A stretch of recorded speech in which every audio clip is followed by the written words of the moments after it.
She was 21 and homeless. No family, no savings, just $10 in a backpack she'd been living out of for 3 months.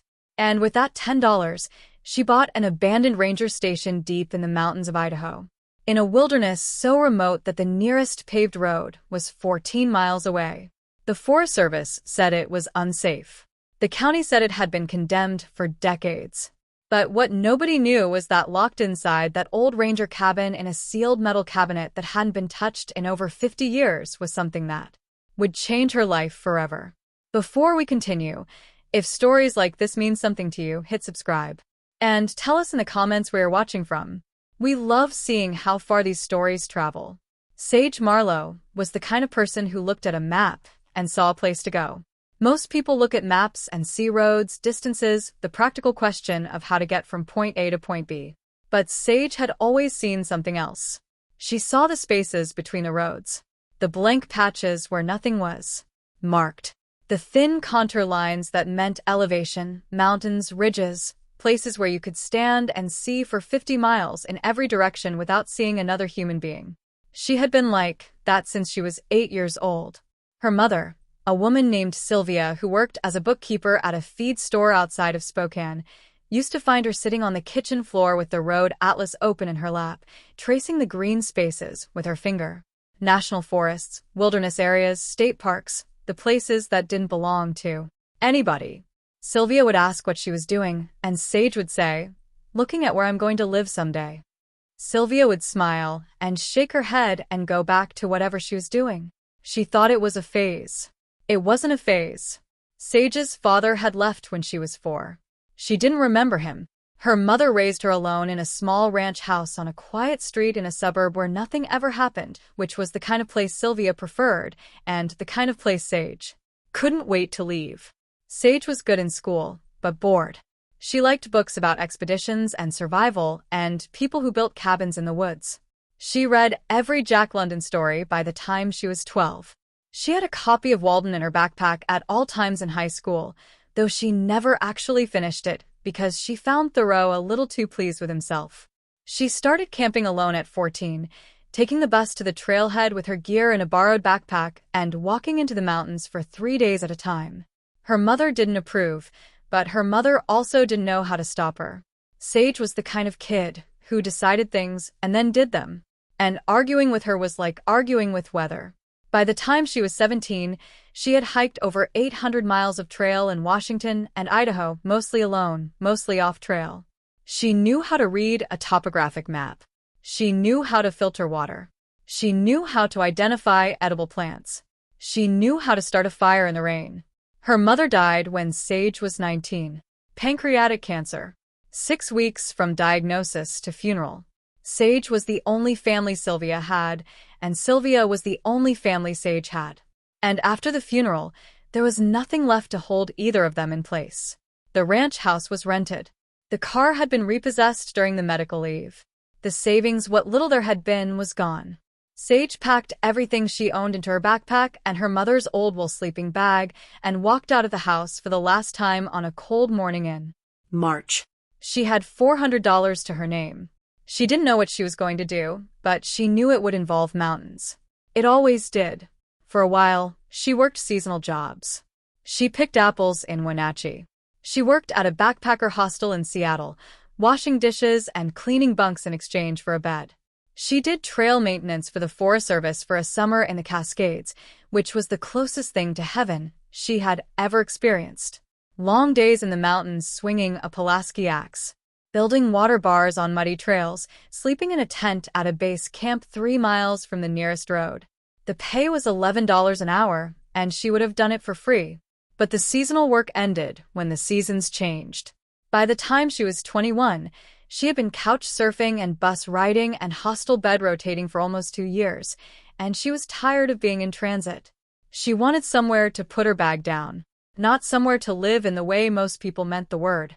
Not an apartment with a lease and a rental application and a credit check. She wanted somewhere remote and difficult and hers. Somewhere that nobody else wanted, because the things nobody wanted were the only things she could afford. She found the listing in February scrolling through Forest Service surplus property pages on a library computer in Coeur d'Alene. The Forest Service occasionally sold off old administrative buildings that they no longer needed. Fire lookouts, ranger stations, work camps. Most of the buildings had been auctioned off years ago, but some sat in legal limbo. The parcels too small or too remote or too encumbered with restrictions to attract bidders. The listing she found was for an old district ranger station in the Salmon Challis National Forest in central Idaho on a parcel of inholding land that had been deeded to a private holder in the 1920s and had reverted back to the county after the original family died out without heirs. The building had been used as a ranger outpost from 1927 to 1971 when the Forest Service consolidated its operations and closed the station. It had been sitting empty for over 50 years.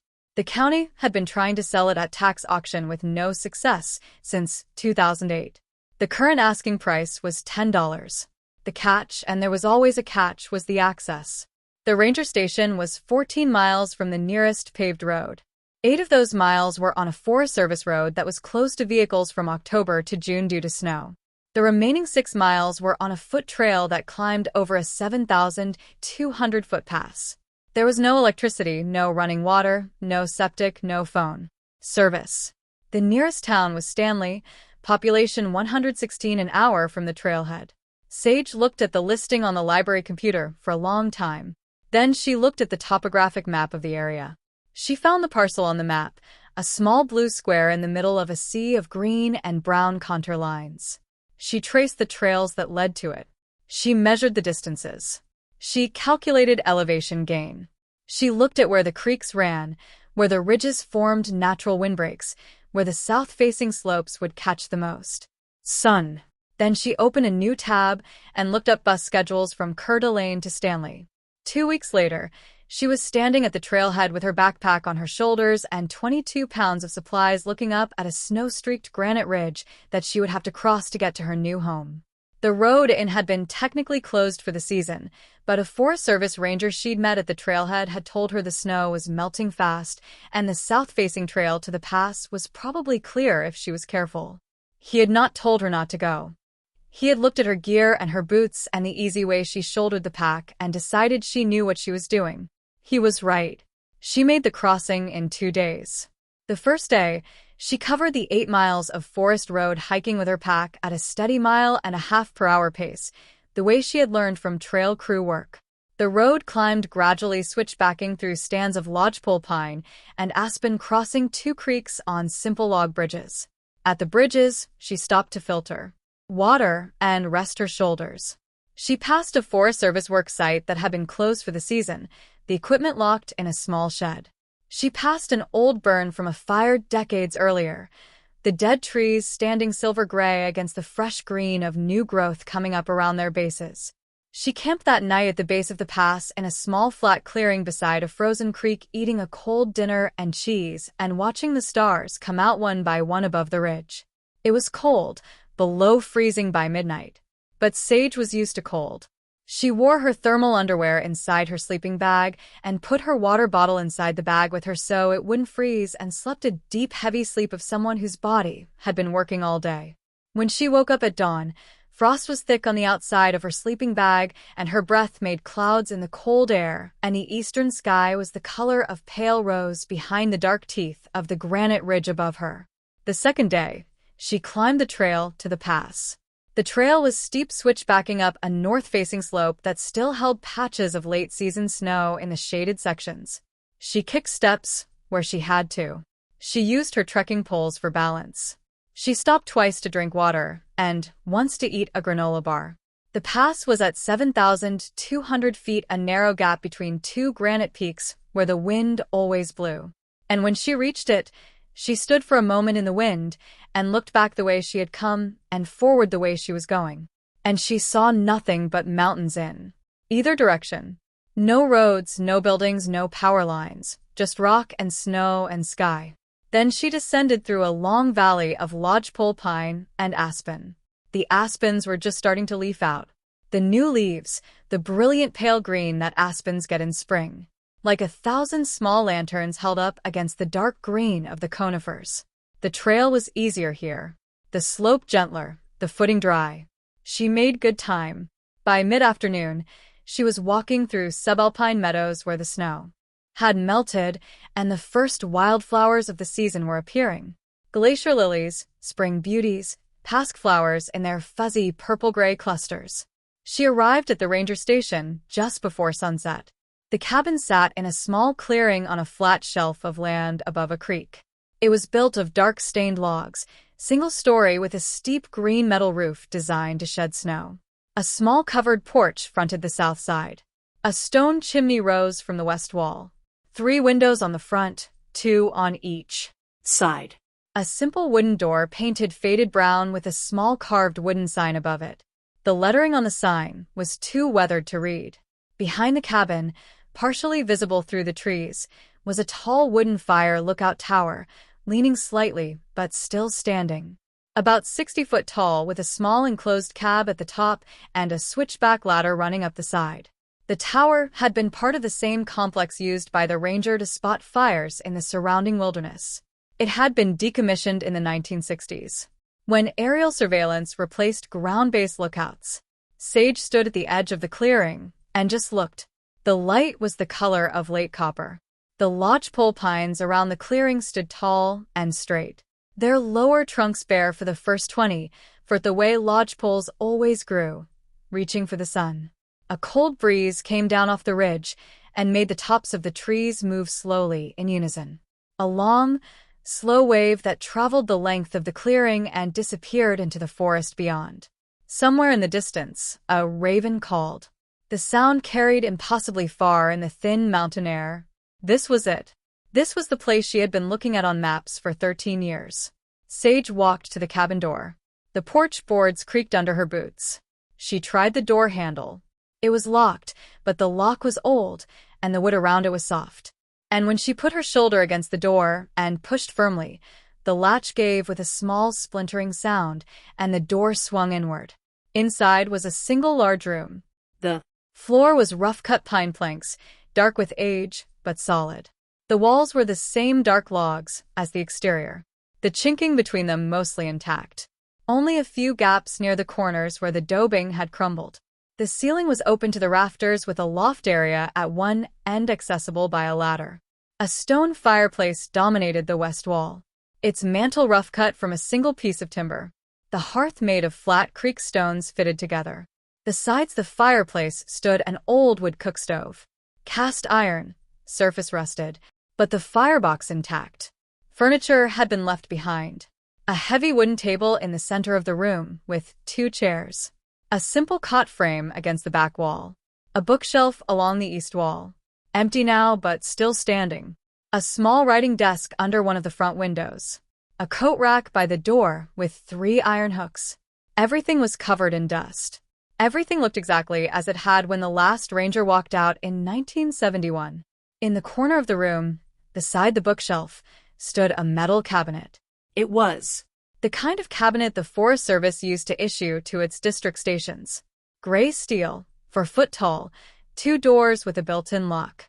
Government property stamped with a faded inventory number. The lock was rusted but intact. The doors were closed. Sage walked to the cabinet and tried the handle. Locked. She looked around the cabin. She found, hanging from a nail above the door, a small metal ring with 3 keys on it. 2 of the keys were old skeleton keys for the door, and the lock she had just broken. The third was a small steel key, the kind that fits a filing cabinet. She took the ring down and walked back to the metal cabinet and tried the small steel key in the lock. It turned. Sage opened the cabinet door slowly. Inside were maps. Hundreds of maps. Topographic maps, fire boundary maps, trail maps, hand-drawn route maps. They were folded and stacked on the cabinet shelves, organized by region. Each one labeled in pencil on the cover with a date and a description. Some of them were rare. Sage could see immediately that some of them were the kind of maps that map collectors paid serious money for. Original USGS surveys from the 1930s. Hand-corrected fire response maps from the 1940s. Route maps from before the modern trail system existed. But it wasn't the maps that made her stop breathing. On the bottom shelf of the cabinet, stacked neatly behind the map collection, were canvas bags. 3 of them. each one tied with twine. She lifted one. It was heavy. She set it on the floor and untied the knot. Inside Was money. Old paper money, 20s and 50s, bound in stacks with paper bands the way banks used to band money. Each stack was labeled with a year. 1962, 1963, 1964. The bands were faded but intact. She opened the second bag. More money, more bands, more years. The third bag was the same. She counted everything sitting on the dusty pine floor of the ranger station with the late afternoon light coming through the western windows and the fire long unlit in the stone fireplace. The bags held a total of $39,800. In old bills organized by year from 1958 to 1971. At the back of the cabinet behind the bags was a leather portfolio. Inside the portfolio was a single typed letter on Forest Service letterhead. Dated June 1971. To the next person who finds this cabin. My name is Mason Chevalier. I have served as the district ranger of this station since 1958, when I was 27 years old. For 13 years this cabin has been my home, and these mountains have been my responsibility. I have kept the trails maintained, the fire roads cleared, and the lookout tower in working order. I have buried the dead from 3 search and rescue operations and helped birth one child whose mother miscalculated her trip. I have loved this country with the kind of love that does not require explanation. The Forest Service is closing this station next month as part of a consolidation. They have offered me a desk job in Salmon. I have declined. I am moving to Alaska to take a position on the Tongass. I will not be coming back. Over the years, I have saved a portion of my paycheck in cash every month and stored it in this cabinet with the maps. I never spent much. The cabin was free. The food was mostly what I caught or grew. The only thing I bought regularly was coffee. The money has accumulated. I am leaving it here. I am not leaving it for the Forest Service. They have decided this place is no longer worth their attention, and I disagree, and I will not reward that decision by giving them my savings. I am leaving it for whoever finds this cabin next. If the Forest Service sells it, it will go to whoever buys it. If a hiker breaks in and finds it, it will go to that hiker. If the cabin sits empty for 100 years and then a wildfire burns it down, the money will burn with the building. And that is also acceptable to me. What I want is for the money to belong to someone who values this place. Anyone who walks 14 miles to get here and who opens a Forest Service cabinet with the key I left hanging by the door has earned the right to whatever I have left behind. I will not be the person to decide who that is. I will trust the mountains to decide the way I have trusted them for 13 years. Take care of the cabin if you can. The roof is good for another 20 years if you keep the snow off it. The chimney needs repointing. The lookout tower is structurally sound, but the cab needs new windows. Don't climb it in high wind. The west window of the cabin sticks in damp weather. There's a spring 200 foot north behind a large boulder shaped like a turtle. This place taught me everything I know about being alive. I hope it teaches you too. Mason Chevalier, June 30th, 1971. Sage sat on the floor of the cabin and read the letter twice. Then she folded it carefully and placed it back in the leather portfolio. And she walked outside and stood on the porch and looked at the mountains turning pink in the sunset light. And she said out loud to no one and everyone, I'm going to take care of it. If you're enjoying this story, take a second and subscribe. It helps us keep making stories like this one. And tell us in the comments, have you ever found a place that felt like it had been waiting for you? Sage spent the first night sleeping on the floor of the cabin in her sleeping bag, listening to the wind move through the lodgepole pines outside. She didn't light a fire. She wasn't ready yet. She wanted to spend the first night the way Mason Chevalier might have spent his first night in 1958, before he made the cabin his own. The next morning, she walked the property. She found the spring behind the boulder shaped like a turtle, exactly where the letter said it would be. The water came out of the ground clear and cold and tasted faintly of stone. She found the woodshed behind the cabin, half collapsed, but still containing several cords of properly seasoned firewood that Mason had cut and stacked over 50 years ago and that had not been disturbed since. Lodgepole pine, dry as bone, ready to burn. She found the outhouse still standing, the seat and walls intact, the pit long since composted into dark, rich soil. She found the lookout tower, structurally sound, the cab at the top dirty but unbroken. She made the cabin livable over the following weeks. She scrubbed the floors. She replaced the chinking in the worst gaps. She cleaned the wood cookstove and the fireplace, scraping out decades of creosote and ash. She inventoried the maps in the metal cabinet, carefully unfolding each one, checking its condition, refolding it along the original creases. The maps were a treasure.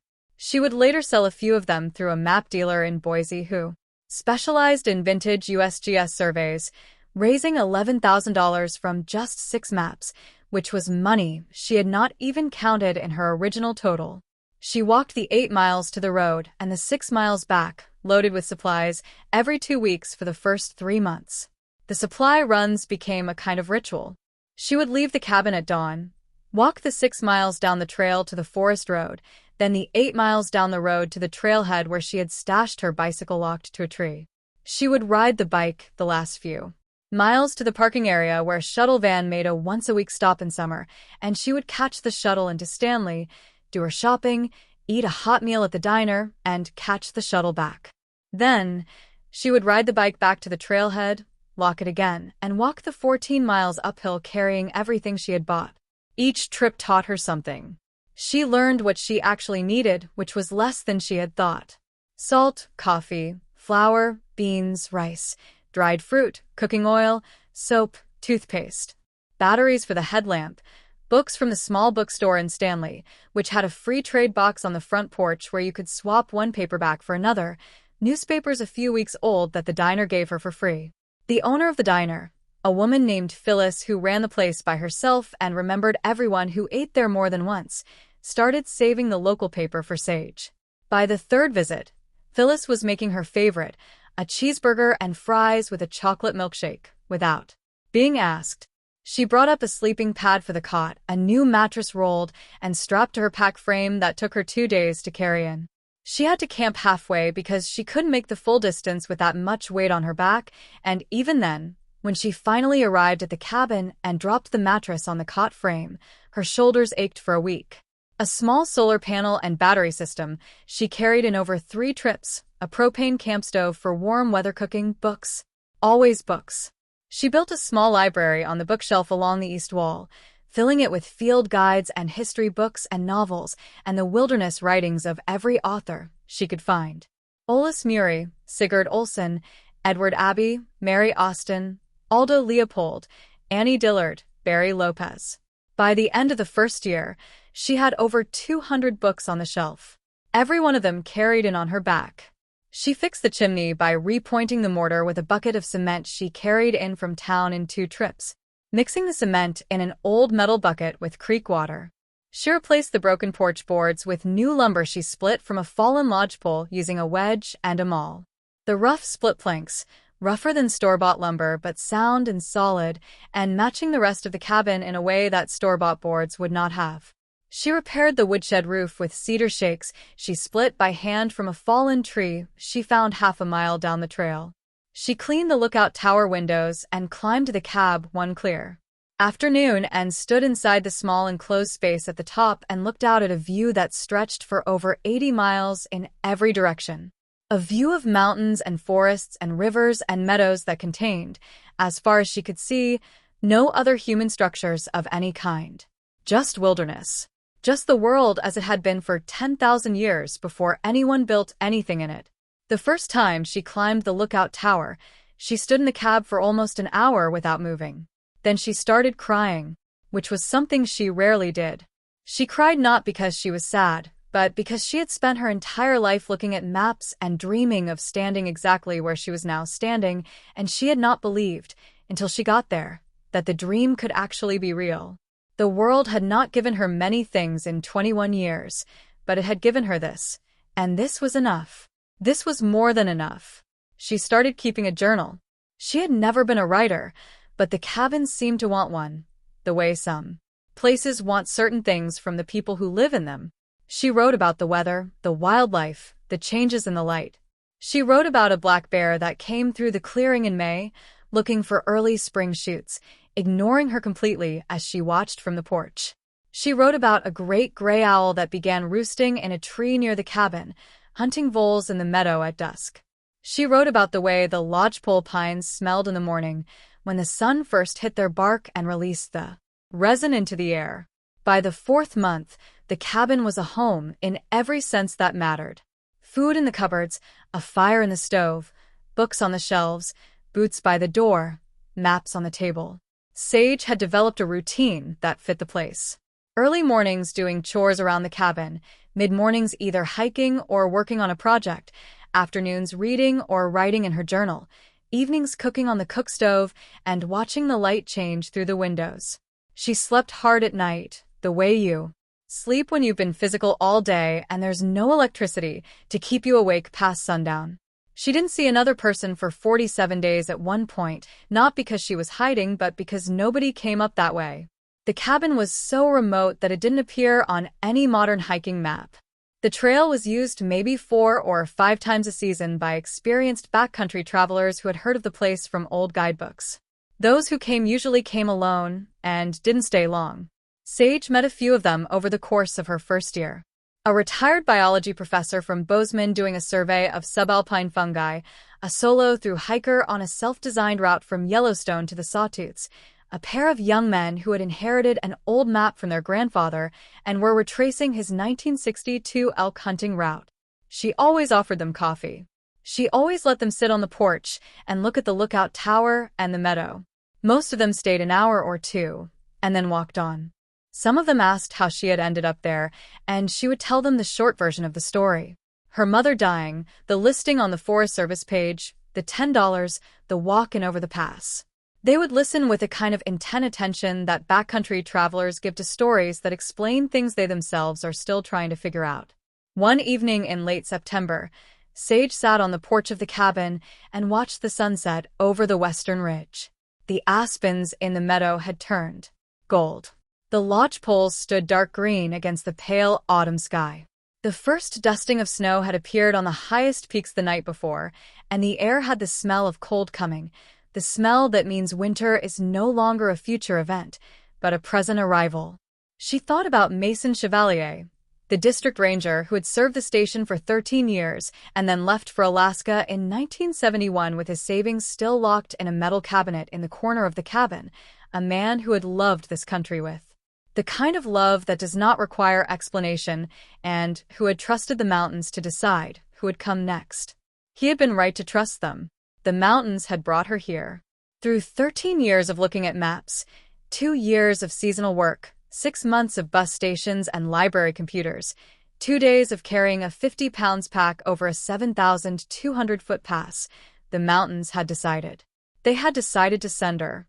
She thought about her mother, Sylvia, who had watched her trace green spaces on the road atlas at age 8 and had thought it was a phase.